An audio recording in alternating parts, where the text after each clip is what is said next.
Now just take a small look at the question. A small electric dipole P naught having a moment of inertia I. This dipole has a moment of inertia I. That means there is a data needed about its center is kept at a distance r from the center of a spherical shell of radius capital R. Surface charge density sigma is uniformly distributed on the spherical shell. That means this carries charges and uniformly distributed charges. And the dipole is initially oriented at a small angle theta as shown. The dipole is free to rotate about its center. That means here there must be some axis. And if released from rest, then which of the followings will happen? It's a long question from JEE Advanced 2024 about the concepts which relate to. Now let's list down the concepts. Let's understand which concepts are needed. Moment of inertia, dipole,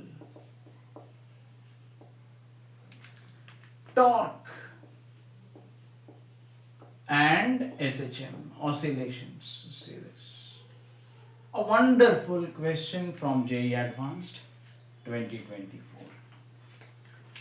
Now keep this question noted. We are going to solve it now.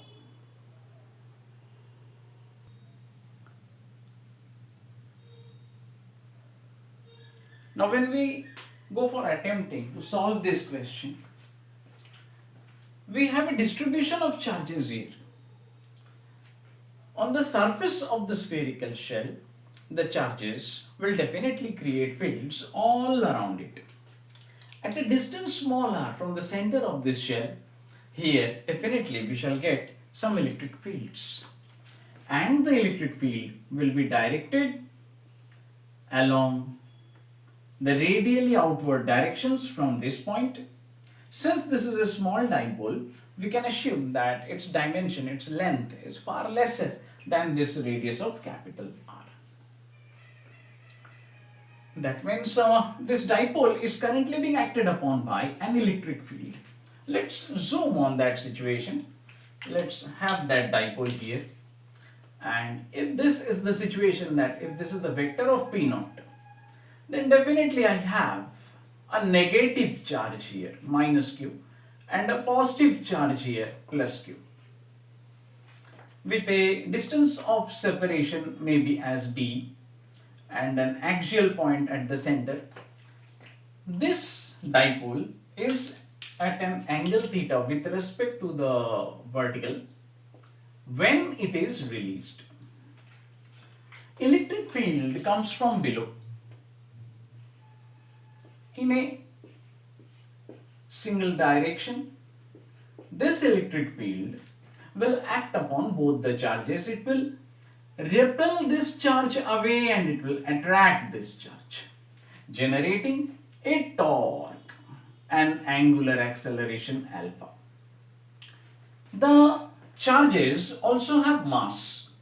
How do I know this? The question said that this dipole has got a moment of inertia I.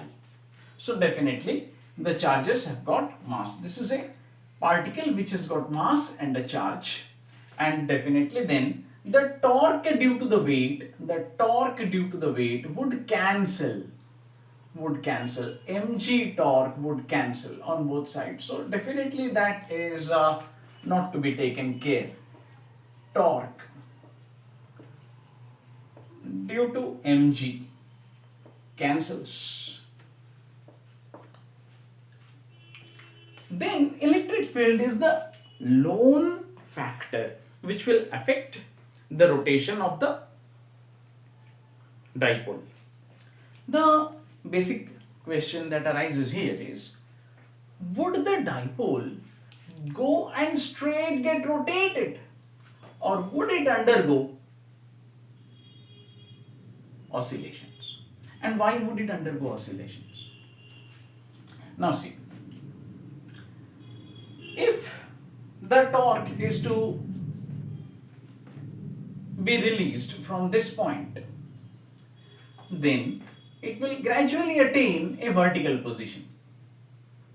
And then the negative charge would be coming like this. That means at some point of time, the situation may be like this, where the dipole is existing with the positive charge at this point and negative charge at this point, yet the electric field is remaining just the same. The same electric field remains. Then what happens? Now see what happens. In this case, the electric field pulls this charge this side and pushes this charge this side. Don't you think that is going to cause a rotation in this line, an alpha, angular acceleration along this line? That means there is a rotation in the clockwise direction, and the same electric field, when it was acting upon the charges here, this electric field was repelling this, and was pulling this, as I had told you maybe here, as I was telling you, this will be pulled. And how much of the force would act? Very simple. If this is a minus q, if this is a plus q, then the amount of electrostatic force that would act would be equal to QE in each case. The force of electrostatic repulsion or attraction would be equal to QE in each case. In this case, the dipole would experience a rotation in the clockwise direction. Here the dipole would experience a rotation in the anti-clock direction. This is going to be a repetitive behavior. This will definitely create an oscillation. Now that means there is a torque, restoring torque of oscillation. How much is that equal to? Of course, P naught cross E as vectors. That means P naught E into sine theta. Is theta a large angle? No. With respect to the axis, vertical of the axis, theta is a small angle. If theta is a small angle, that means sine theta can be written as equal to simple theta. It is at the same time also equal to I alpha. And I alpha should be equal to omega square into theta. Now here it is, theta cancels, and omega square is equal to P naught E by I. See this, P naught E by I is equal to omega square. Then what is E? What is the electric field here? The electric field is equal to 1 by 4 pi epsilon naught into the charge on the surface, that is sigma into 4 pi r square upon the distance from the center, that is from here till here, the distance is smaller. That means E is equal to 4 pi cancels sigma capital R square by epsilon naught R square. Just take a look at the value of the electric field.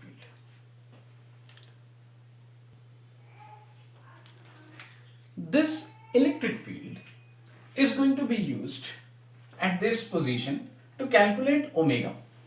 So let's go for the calculation. It is equal to P naught by I sigma R square by epsilon naught small r square. That means omega is equal to root over of P naught sigma by I epsilon naught into R by R whole square. This is the basic calculation which will help us calculate the oscillation's angular frequency. The dipole will undergo small oscillations at any finite distance r. Any means even if r is small r is less than capital R, impossible, that cannot happen. That means this is incorrect, and will undergo small oscillations at a distance r greater than capital R, 100% this is right. Then what are the angular frequency values? at these calculations. Let's say small r equal to 2 capital R. That means this is going to be 1 by 4 effectively. Do you see any 1 by 4 over here? No. Now at r equal to 10 times capital R. 10 times capital R. This is going to be then 1 by 100 with this factor. Sigma p naught I epsilon naught 1 by 100. This is correct. That means the correct options for this stand at options B and D. These are the correct options. Now see this question about electrostatics, dipoles and moment of inertia and torque was a combined question, a question which will involve multi-concepts. This is actually what JEE Advanced would like to test in your preparation. Stay prepared and stay subscribed. See you.